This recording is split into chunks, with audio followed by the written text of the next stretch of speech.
Dans cette présentation, je vais continuer à expliquer le fonctionnement des pages Razor. Et cette fois-ci, je vous propose de construire une page d'accès aux données qui permet de consulter la liste des clients. Donc, nous allons commencer par examiner la classe DBContext. Alors, rappelons que cette classe est générée automatiquement au moment où vous générez des pages d'accès aux données CRUD. Donc là, nous avions déjà généré les pages de mise à jour. Et mise à jour pour la table client. Donc, c'est pour cela qu'au niveau de cette classe, nous allons retrouver un DB7 qui correspond à la table client. Donc c'est ce DB7 qui est exposé par la classe DBContext pour qu'on puisse mettre à jour la table client. Évidemment, on va utiliser cette classe DBContext et bien sûr ce DB7 dans notre exemple. Alors, dans notre exemple, on veut construire donc cette page qui va permettre d'afficher la liste des clients. Alors pour cela, nous allons tout d'abord construire la classe modèle, test modèle. Donc cette classe se trouve sur ce fichier et donc nous allons pouvoir ajouter les éléments nécessaires qui vont nous permettre d'accéder à la table client. Première chose à faire, je vais ajouter ici une variable locale qui va me permettre d'accéder à la base de données. Donc, bien sûr, cette variable locale elle est de type DBContext. Donc ça correspond à une instance de la classe DBContext. Je vais l'appeler tout simplement -db. Donc c'est cette classe cette variable que je vais utiliser pour accéder à la base de données.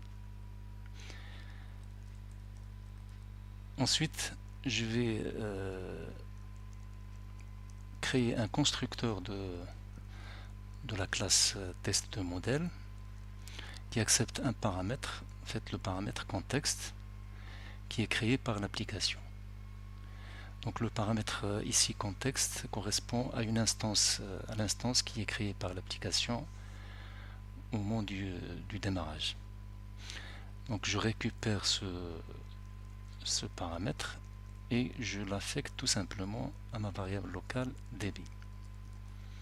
Donc db-db on reçoit contexte. Ensuite, je crée ici une variable, un paramètre, en fait une propriété liste client de type ilist client. Donc c'est cette variable, cette propriété qui va donc contenir la liste de tous les clients que je vais récupérer à partir de la base de données. Donc nous allons récupérer cette liste au niveau de la méthode onGet. Alors on a déjà expliqué que cette méthode s'exécute au moment où la page est demandée par l'utilisateur. Donc ça va me permettre d'initialiser ma variable locale, ma variable en fait liste client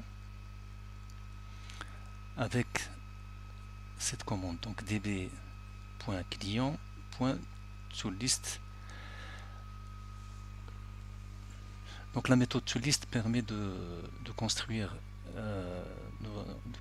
la liste des clients à partir d'un db7 et donc cette liste sera affectée à la variable ou bien à la propriété liste client. Donc maintenant il me reste à utiliser cette liste client au niveau de mon code CSHTML afin de pouvoir afficher la liste. Donc là je vais utiliser une boucle donc qui va me permettre de parcourir la liste des clients. Donc for each in liste client, j'affiche avec cette commande le nom du client, des tirets, donc deux tirets pour séparer les deux éléments, et le prénom.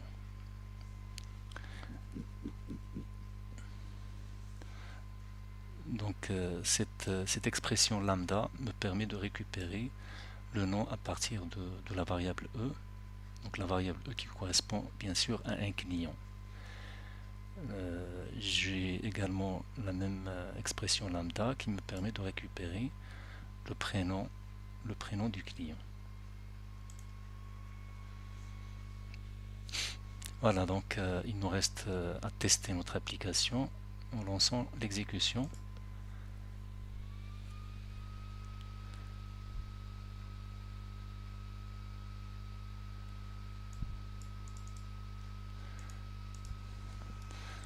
Donc /test2.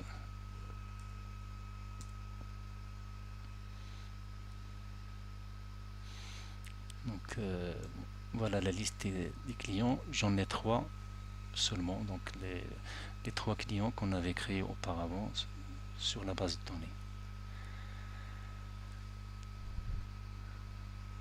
Voilà, donc ce qu'on peut constater ici au niveau de la sortie de l'exécution, c'est que à un certain moment,